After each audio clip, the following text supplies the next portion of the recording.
बिस्मिल्लाहिर्रहमानिर्रहीम। अज़ीज़ तलबा व तालिबात, अस्सलाम वालेकुम रहमतुल्लाहि व बरकातुहू।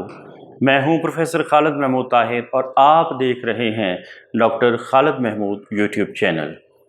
अज़ीज़ तलबा व तालिबात, आज की वीडियो हम फर्स्ट ईयर के उन तलबा व तालिबात के लिए लेके हाज़िर हुए हैं जो परेशान होते हैं, हैरान होते हैं, गमज़दा होते हैं कि हमारी लिखाई अच्छी नहीं है, हमें उर्दू याद नहीं होती, हमने फ़ेल हो जाना है। याद रखिएगा, उर्दू में दो चीज़ें जो इंतहाई मुश्किल हैं, उनमें से एक चीज़ ये है कि उर्दू में फ़ेल होना इंतहाई मुश्किल काम है।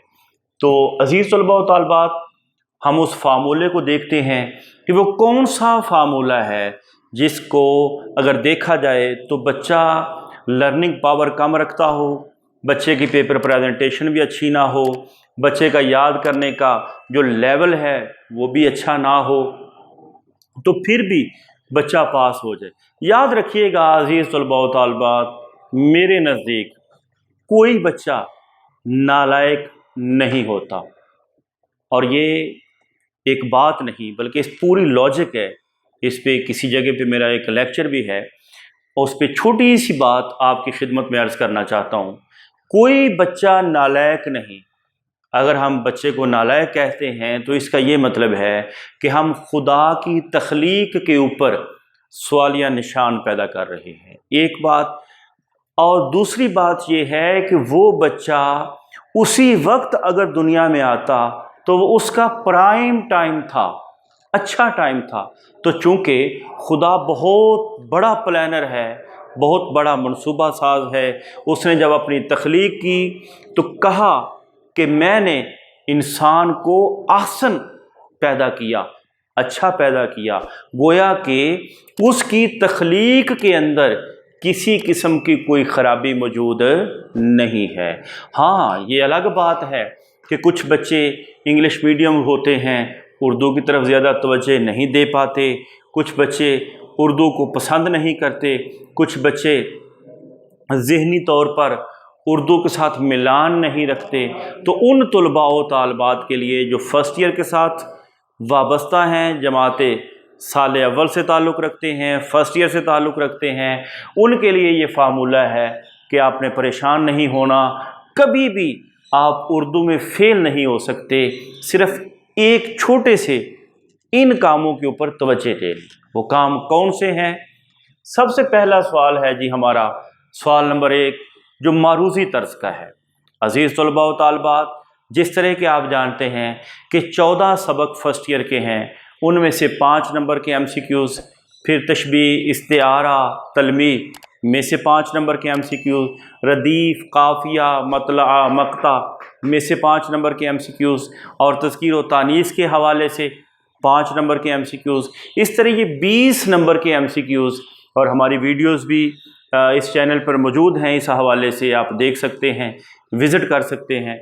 20 नंबर के अगर आप मारूज़ी मुकम्मल तौर पर हल कर लेते हैं, उससे जानकारी हासिल कर लेते हैं, तो याद रखें वो 20 में से 20 नंबर आपको मिलेंगे। यहाँ लिखाई का कोई ताल्लुक़ नहीं है, यहाँ आपकी पेपर प्रेजेंटेशन का कोई ताल्लुक़ नहीं है। सिर्फ़ आपने पूरे ध्यान और तवज्जो के साथ उन लेक्चर्स को सुनना है जो इसी यूट्यूब चैनल के ऊपर मौजूद हैं। इसके बाद बेटे सवाल नंबर 2 है।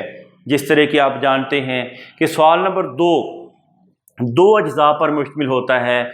जुज़ अलिफ हिस्सा नज़म है और नज़म का उन्वान लिखने का 1 नंबर है, शायर का नाम लिखने का 1 नंबर है। गोया कुछ ना करें तो सवाल नंबर 2 के जुज़ अलिफ में से आप 2 नंबर हासिल कर लेते हैं। और अगर बात करें जुज़ बे की, हिस्सा गज़ल पर जो मुश्तमिल है, तो शायर का नाम लिखने का 1 नंबर है।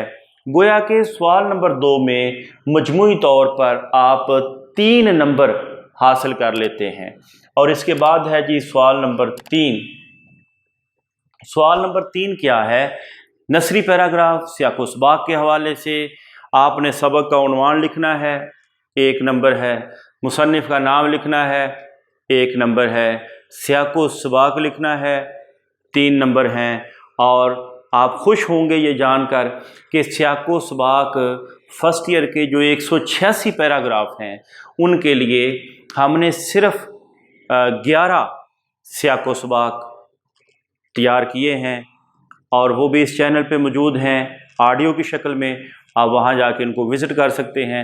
اگر وہ سیاق و سباق آپ کو یاد ہیں صرف 11، اور جو بھی پیراگراف آتا ہے جس سبق میں سے آتا ہے اس سبق کا سیاق و سباق آپ لکھ دیتے ہیں تو آپ کو 2 یا 3 نمبر ایگزامینر ضرور دے دے گا۔ گویا کہ سوال نمبر 3 میں بھی آپ 4 یا پھر 5 نمبر حاصل کر سکتے ہیں۔ اس کے بعد ہے جی سوال نمبر 4، جس طرح آپ جانتے ہیں کہ یہ سبق کے خلاصے پر مشتمل سوال ہے اور مصنف کا نام لکھنے کا 1 نمبر ہے۔ گویا کچھ نہ کریں، کوئی پریزنٹیشن نہ دیں، کوئی پیپر کی سیٹنگ نہ کریں، سوال نمبر 4 میں مصنف کا نام لکھنے کا 1 نمبر آپ کو عطا کر دیا جائے گا۔ اس کے بعد سوال نمبر 7 ہے جی، جو کہ درخواست اور یا پھر رسید پر مشتمل ہوگا۔ میں نے درخواست والے لیکچر میں خاص طور پہ وضاحت کر دی ہے کہ وہ کون سے 5 نمبر ہیں جو کہ پکے اسٹوڈنٹس کو ملتے ہیں، درخواست آتی ہو نہ آتی ہو، یہ 5 نمبر آپ کو ملنے ہی ملنے ہیں۔ اور میری گزارش ہوگی کہ وہ ویڈیو درخواست نویسی کے حوالے سے میرے چینل پر موجود ہے، بلکہ آپ کا اپنا چینل ہے، اس پر یہ موجود ہے، اسے دیکھیے گا اور اپنے وہ 5 نمبر پکے کیجیے گا۔ سوال نمبر 8 ہے بیٹے، جو کہ تلخیص کے حوالے سے ہے۔ اس میں آپ نے 2 نمبر وہ حاصل کرنے ہیں جن کا تحریر یا خوبصورت تحریر کے ساتھ کوئی تعلق نہیں ہے، وہ ہے عنوان۔ یاد رکھیے گا، ہم نے کسی اور ویڈیو میں بھی بتا دیا ہے، تلخیص کی پریزنٹیشن میں بتایا ہے کہ وہ 2 نمبر اور وہ عنوان کس طرح آپ نے سرچ آؤٹ کرنا ہے، اس ویڈیو کو بھی وزٹ کیجئے گا۔ اور یہ اس طرح اگر دیکھا جائے تو یہ 35 سے 40 نمبر بنتے ہیں جو آپ بغیر پیپر پریزنٹیشن کے، بغیر اچھی لکھائی کے اور بغیر بہت زیادہ محنت کیے آپ حاصل کر سکتے ہیں۔ اللہ تمام طلباء و طالبات کو کامیابیاں نصیب فرمائے، اپنی حفظ و ایمان میں رکھے۔ ملتے ہیں اگلی ویڈیو میں، اپنا بہت سارا خیال رکھیے گا۔ السلام علیکم ورحمۃ اللہ وبرکاتہ۔